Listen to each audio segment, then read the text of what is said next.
Launch Director. Launch vehicle is ready for launch. We have Mission ignition. Director. You have permission to launch. 1, and liftoff. Liftoff of the United Launch Alliance Atlas V rocket. Mach 1, execute, and we have an indication of spacecraft separation. Good evening. I am Ryan Jandoli, a structural engineer at ULA, and today's host for our Atlas V, SES-20 and SES-21 launch. I'm joining you from ULA's Atlas Spaceflight Operations Center at Cape Canaveral Space Force Station in Florida. Liftoff is scheduled for 5:36 p.m. Eastern, though we do have a 45-minute window available today. In addition to watching our live broadcast, enabled by an SES satellite, you can also follow live mission progress at ulalaunch.com. The count is currently in a 30-minute planned hold.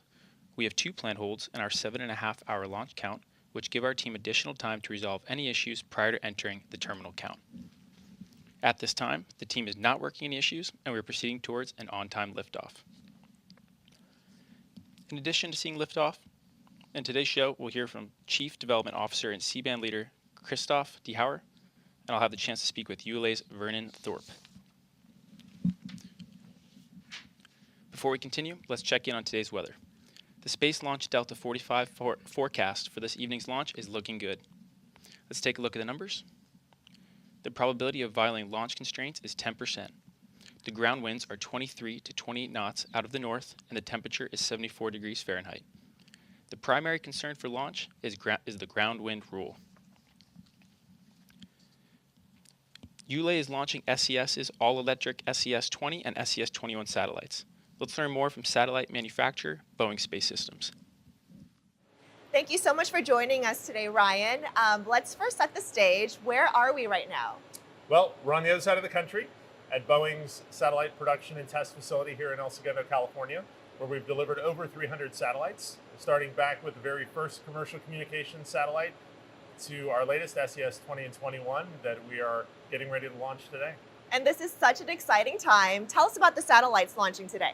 So SES-20 and 21 are part of the FCC's C-band spectrum clearing to enable terrestrial 5G broadband communications. So these satellites will enable SES to provide continuity of service to their customers while also freeing up spectrum for terrestrial 5G service so you and I can have broadband mobile connectivity. It's been a great journey over the past 2 years, and I want to thank the team at SES and the teams at Boeing who've worked wonderfully together from start to finish in just over 2 years to deliver these 2 satellites, and we're super excited to see them go into space today. And tell us more about Boeing's partnership with our shared customer, SES. So SES and Boeing have had a long-standing partnership, and the launch of the 2 satellites today, SES-20 and 21, bring the total to 15 that Boeing's delivered to SES. We are very proud to be able to bring our high reliability platforms, our advanced payload technologies to serve SES and the customers and missions that they serve. They're a global leader in satellite communications, from broadcast video all the way to network communications. We're extremely excited about today's launch and excited about the things that are ahead for us. Go SES, go Atlas, go Boeing. Earlier this week, SES Satellite's Chief Development Officer and C-band leader Christophe de Houwer visited the launch pad. Let's take a look. Cape Canaveral, Florida. Behind me, there is a ULA Atlas V rocket carrying 2 satellites, 2 Boeing 702 SP satellites, SES-20, SES-21, and I'm looking forward to see those up.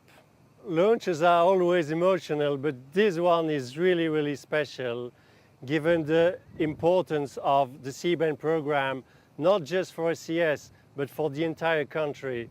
So really, there will be a lot of emotion when we see this thing up. SES-20 and SES-21 are 2 identical satellites.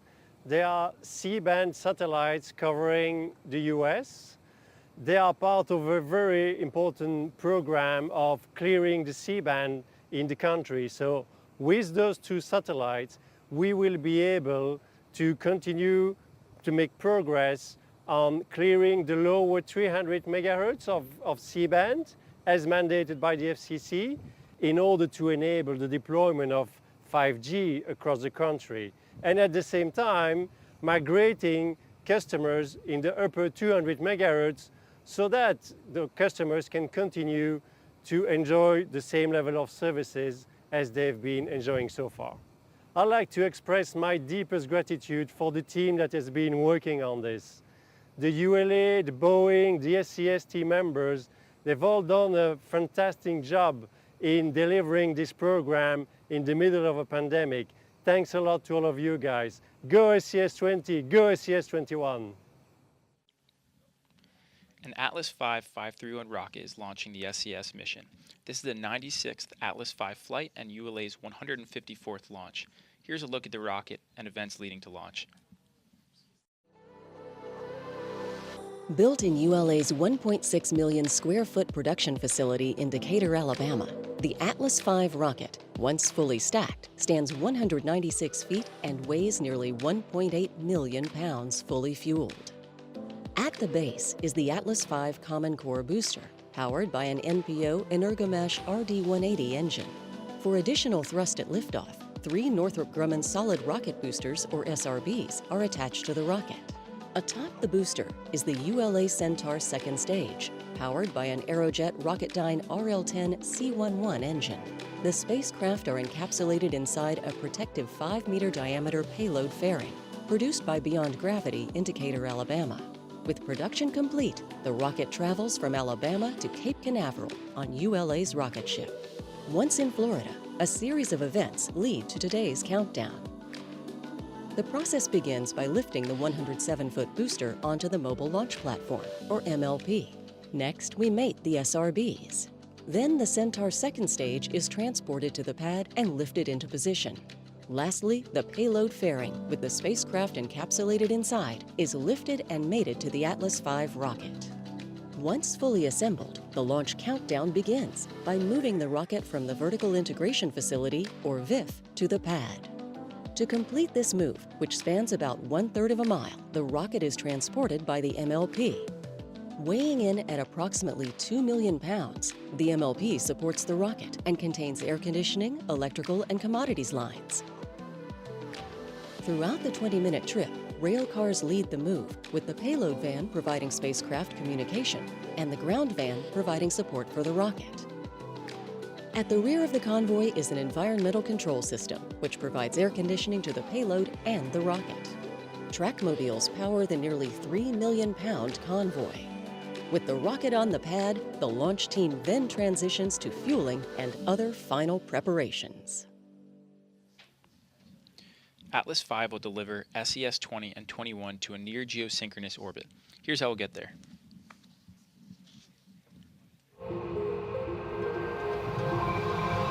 Generating a combined liftoff thrust of nearly 1.8 million pounds, the RD-180 engine and 3 solid rocket boosters ignite to start ULA's Atlas V rocket on its trip to orbit. Shortly after liftoff, the 1.7 million pound Atlas begins a pitchover to attain the proper flight path while minimizing the dynamic pressure the rocket experiences during flight. Within the first minute of flight, Atlas reaches Mach 1, the speed of sound. Within the next 2 minutes of first stage flight, the Atlas V rocket will jettison all 3 GEM 63 solid rocket boosters and will then more than double its velocity. Once the rocket has climbed above the densest part of Earth's atmosphere, the payload fairing is jettisoned. With the majority of its propellant expended fighting against the force of gravity, the main engine shuts down, followed by release of the booster stage. The rocket now weighs a little more than 10% of what it did at liftoff. To deliver the twin SES-20 and SES-21 satellites to near-geosynchronous orbit, Centaur will perform 3 engine burns. Fueled by liquid hydrogen and liquid oxygen, the first burn takes the spacecraft to a LEO parking orbit. Following the first main engine cutoff, Centaur performs a short settled coast and turns to the second burn attitude. The second burn powers the trajectory onto a geosynchronous transfer orbit with a maximum altitude in the geobelt. Following a multi-hour coast, Centaur comes alive for a final burn as it prepares to release the SES satellites into near-circular, near-geosynchronous orbit at an inclination of just 1.9 degrees. Prior to spacecraft separation, Centaur enables a minimum residual shutdown to complete the final burn, utilizing all onboard propellant reserves to achieve the final orbit. This capability allows Centaur to extract every ounce of performance available. More than 5.5 hours after liftoff, Centaur releases SES-20, followed nearly 40 minutes later by the release of SES-21.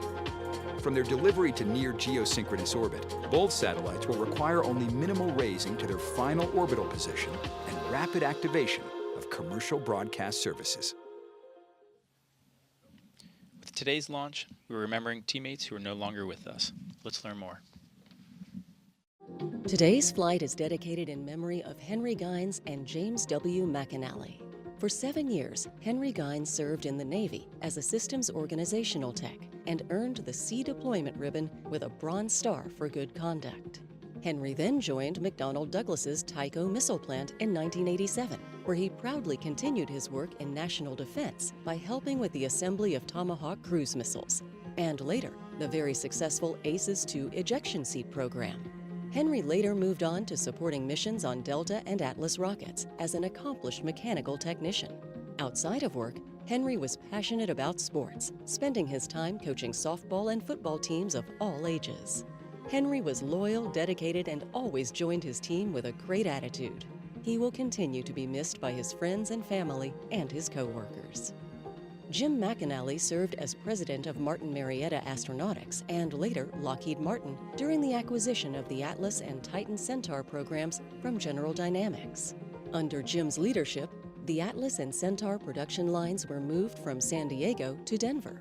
International Launch Services was created to sell commercial Atlas rockets. The Atlas V was developed, and his team successfully negotiated the first RD-180 engine. Jim put his heart and soul into his work, and his legacy lives on in today's Atlas V.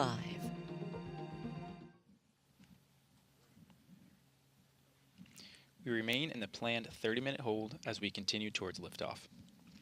In a few moments, launch conductor Ron McKee will poll the launch team for the final go to pick up the count. 20 engineers and managers are polled for system status and readiness to proceed.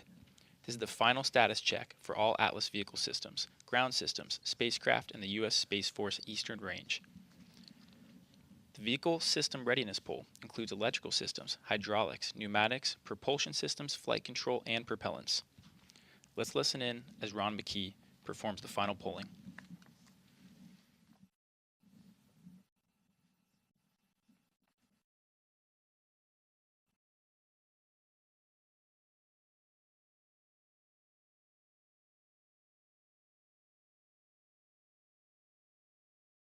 L minus 7 minutes. Status check to proceed with terminal count. Atlas systems, propulsion. Go. Hydraulics. Go. Pneumatics. Go. LO2. Go. Water. Go. Centaur systems, propulsion. Go. Pneumatics. Go. LO2. Go. LH2. Go. Pass gas. Go. Electrical systems, airborne. Go. Ground. Go. Facility. Go. RFFTS. Go. Flight control. Go. GCQ. Go. Operation support. Go. COM. Umbilicals. Go. ECS. Go. Red light monitor. Go. Quality. Go. Op safety manager. Go. Fuel aid safety officer. Go. Vehicle system engineer. Go. Anomaly chief. Go. Range coordinator. Clear to proceed. Launch director. You have permission to launch. Proceeding with the count. ALC verified T0 set for 21:360. Verified. Polling is complete. The ULA launch team is go for launch. From T-minus 4 minutes until launch, you'll be listening to Ron McKee and his team performing the final steps in the countdown procedure. Several critical activities occur in the final minutes before launch, including verifying fuel tank and pressure levels in both the Atlas booster and Centaur upper stage, while also arming the flight termination system. At T-minus 25 seconds, you'll hear Go Atlas, Go Centaur, Go SES. This is the final status check of Atlas, Centaur, and SES readiness. At T-minus 3 seconds, the main engine ignites, followed by ignition of the solid rocket boosters. Then, after seeing Atlas V lift off the launch pad, you'll begin hearing the flight commentator Jesse Gonzalez providing launch vehicle ascent data.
This is Atlas Mission Control at T-minus 4 minutes and holding. We anticipate releasing the hold in just a few moments. Mark of the time will be T-minus 4 minutes and counting. 3, 2, 1, mark. T-minus 3 minutes and 55 seconds. Ground pyros enabled.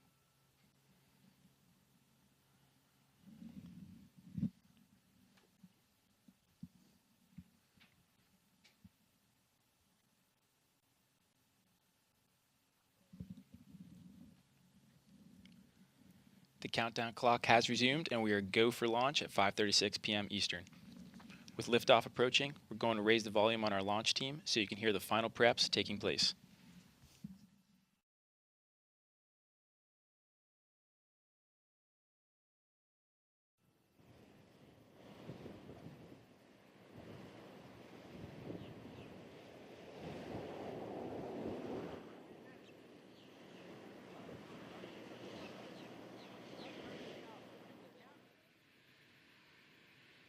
T-minus 3 minutes. T-minus 3 minutes and counting. Op number 057. Securing LO2 topping. 250. Atlas tanks to flight pressure. FPS internal.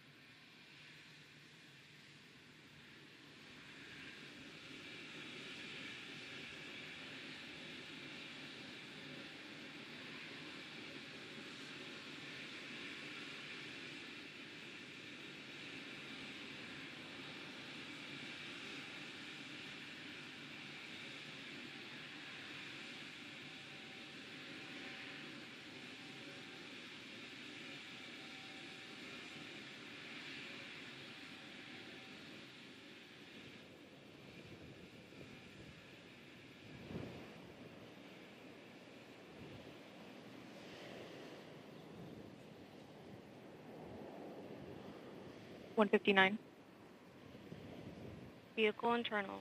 155. Launch sequencer start. 150. Securing Centaur LH2. Securing Centaur LO2.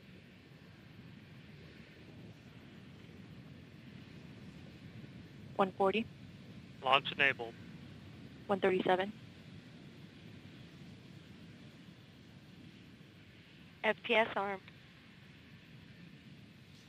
T-minus 90 seconds. The launch vehicle, payload, ground systems, and eastern range are go for launch. 120. OCU's armed. FCS count started. 115. Reduce ECS for launch. Roger. 110. Vent valves blocked.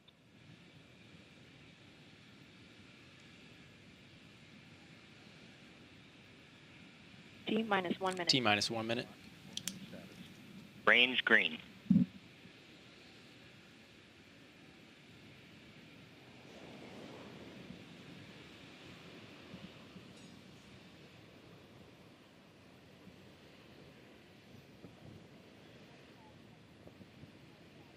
$40 seconds. Stable at step 3.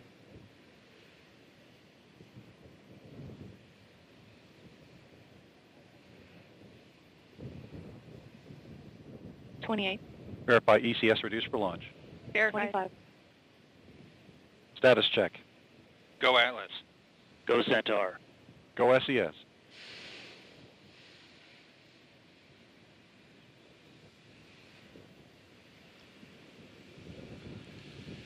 T-minus 10, 9, 8, 7, 6, 5, 4, 3, 2,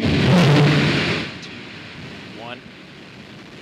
And liftoff of the United Launch Alliance Atlas V rocket, carrying SES-20 and 21 for SES, the leading provider of global content connectivity solutions. Program. After 15 seconds into flight, the U has gone to closed loop control.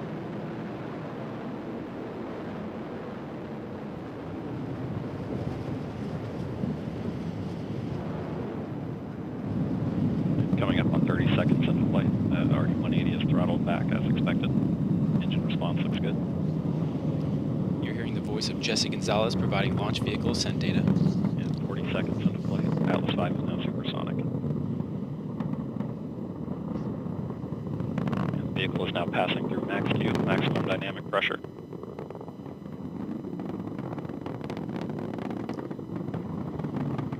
And the RD-180 is now throttling back up as expected. Engine response continues to look good. Passing a minute into flight, continuing to see good SRB chamber pressures. RD-180 pump speed and fuel injector pressures are responding well to demands on the engine. Vehicle is continuing right down the middle of the range track.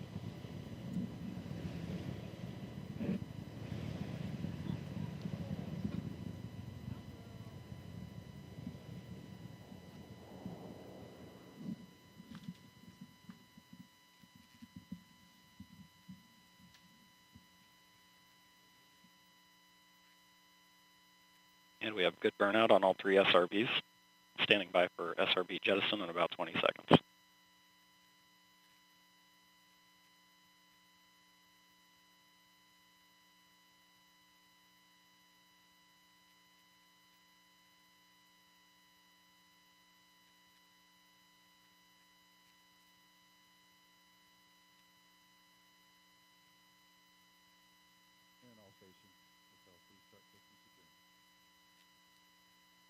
And we have good jettison of all 3 SRBs.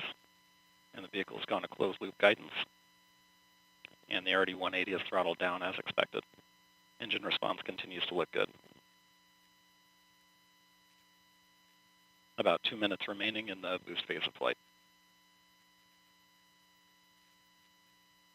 The vehicle is now 45 miles in altitude, 70 miles downrange, traveling at 5,500 miles per hour.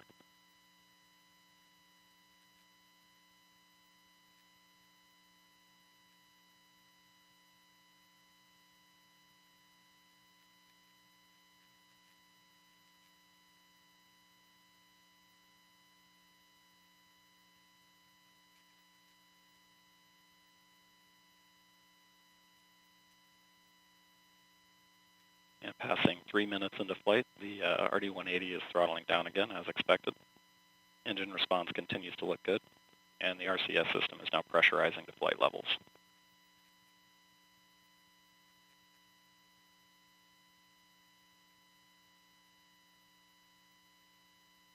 And about 1 minute remaining in the boost phase of flight.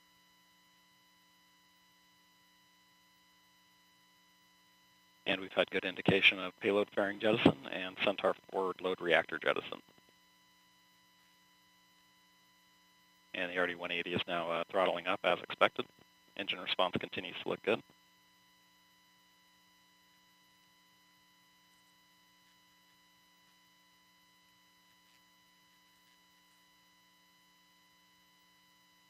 And the RD-180 is now throttling to maintain a constant 4.6 G acceleration limit. And Centaur has begun the boost phase chill down sequence to thermally condition the RL-10 for operation.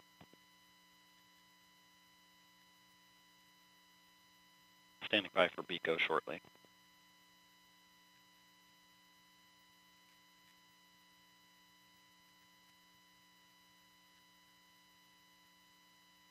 And we've had BECO, booster engine cutoff.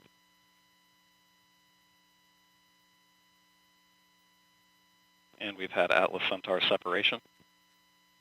And seeing good pre-start on the RL-10. Standing by for MES-1 shortly. And we have ignition for the first burn of today's mission. This will be the first of 3 Centaur burns for today's mission. It will last a little over 7 minutes.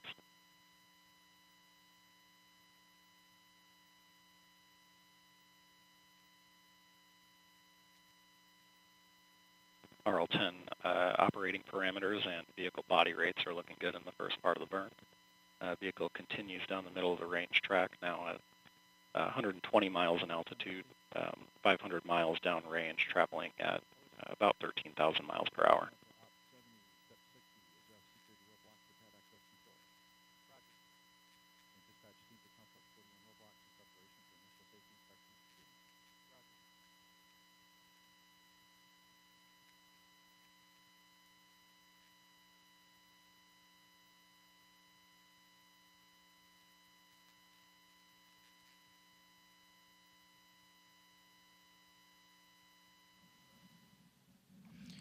This is Atlas Mission Control at T plus 5 minutes 45 seconds. We just heard flight commentator Jesse Gonzalez confirm the successful completion of the early phase of today's flight, and all systems continue to operate nominally. Our next event, Centaur main engine cutoff, will occur in about 7 minutes. During this time, I have the pleasure of welcoming ULA's Commercial Program Director, Vernon Thorpe. Thanks for joining us, Vern. Thanks, Ryan. It's a pleasure to be here. Cool. So, we just lifted off on a long ascent to orbit. What should we expect to happen over the next 6 hours? Okay, well, we just saw the initial booster ascent phase, so now what we're going to do is 3 Centaur burns to complete this mission. The first burn is happening right now, of course. That'll last about 7.5 minutes. When that is complete, we'll enter a 12-minute parking orbit coast, and then we'll have a second Centaur burn. That Centaur burn will last about 5 minutes, and that will place us into a geosynchronous transfer orbit. So the highest point of that orbit will be up at geosynchronous altitude. So after 5 hours, when we're at the top of that elliptical orbit, we will do another Centaur burn. It'll be just over 2 minutes long, and that will essentially circularize the mission. And at that point, we'll be very close to a geosynchronous orbit. We'll take out most of the inclination during that burn as well, and we'll go from about 28 degrees down to about 1.9 degrees of inclination. Following that, we'll separate the satellites. We're going to separate the satellites 40 minutes apart, and that'll be centered around the T plus 6 hour mark, so one about 20 minutes before and 20 minutes after that. Very nice. And why might a orbit matching Earth's rotation be necessary for these satellites, SES-20 and 21? Well, that's the advantage of a geosynchronous orbit for many communication satellites. You know, at that altitude, the time that it takes to do one orbit of the Earth matches the time it takes for Earth to rotate once. So from an observer on the surface of the Earth, it looks like the satellite is stationary in the sky. So since you have that fixed relative position, that's very convenient when the satellite needs to provide continuous communication coverage to antennas on the Earth.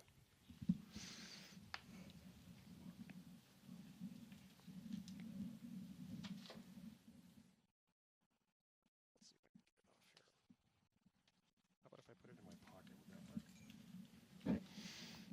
All right. So next question for you. Following separation from ULA Centaur, SES-20 and 21 will be operational fairly quickly. What more can you tell us about that? Well, they'll be operational very quickly because of that near geosynchronous orbit that we're placing them into. Typical GTO type mission where the spacecraft has to do the orbit raising up to geosynchronous. For a satellite like this, for these 2 satellites, it would take about 5 to 6 months because they have electric propulsion systems, they're very low thrust systems, so it takes a long time to achieve the final orbit.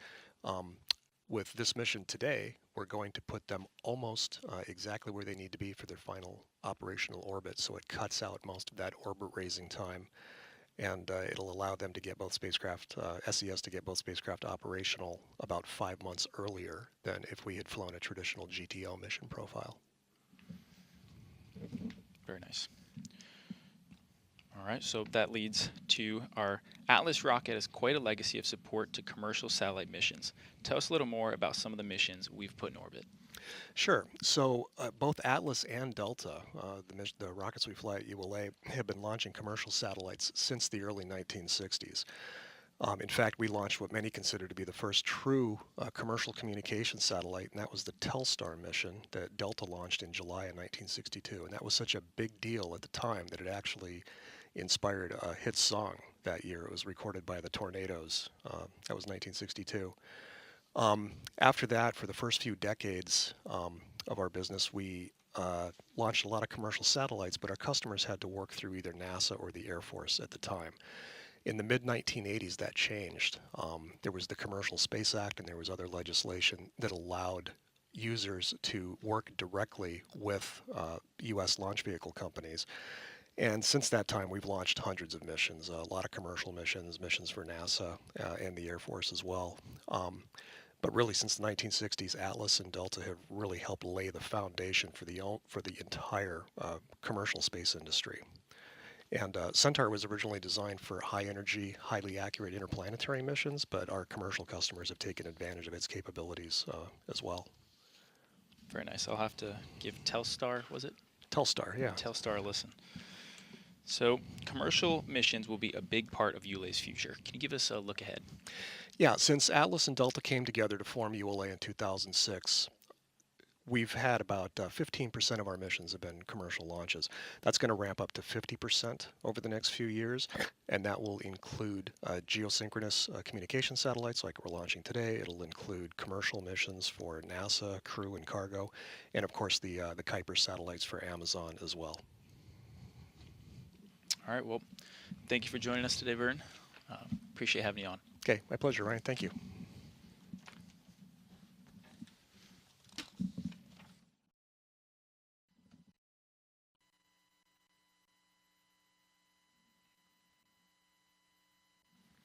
This is Atlas Mission Control at T plus 11 minutes 33 seconds. We are now approaching the end of the first burn of the Centaur second stage. Let's listen in as we approach this next event. And standing by for MECO shortly.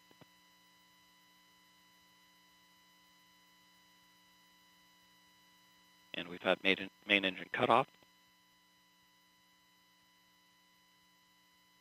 RL10 shutdown signatures look good.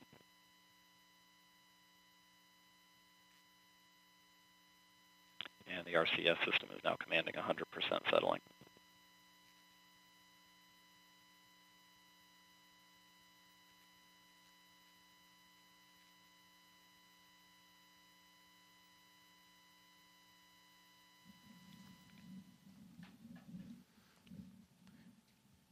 This is Atlas Mission Control at T plus 12 minutes 26 seconds. Jessica Gonzalez has reported successful cutoff of the first of 3 Centaur engine burns. The SES-20 satellite is scheduled to separate from ULA's Centaur upper stage into a new near-geosynchronous orbit in about 6 hours, followed by SES-21. Once we sign off in a few moments, you can stay updated on today's long ascent to orbit with ULA's live blog at ulalaunch.com or join the conversation on Twitter and Facebook. I'd like to thank Jesse Gonzalez for his participation in today's show. I'm Ryan Gendoli. We'll take another look at Liftoff, which occurred at 5:36 p.m. Thanks for joining us.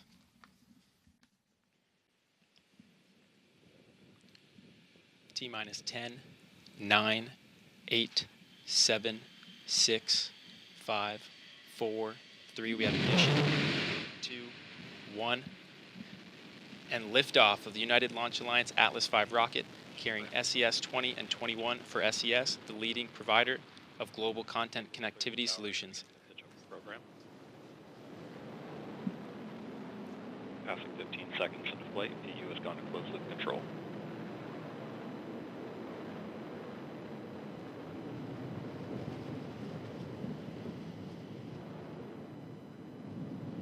Coming up on 30 seconds into flight, RD-180 is throttled back as expected. Engine response looks good. You're hearing the voice of Jesse.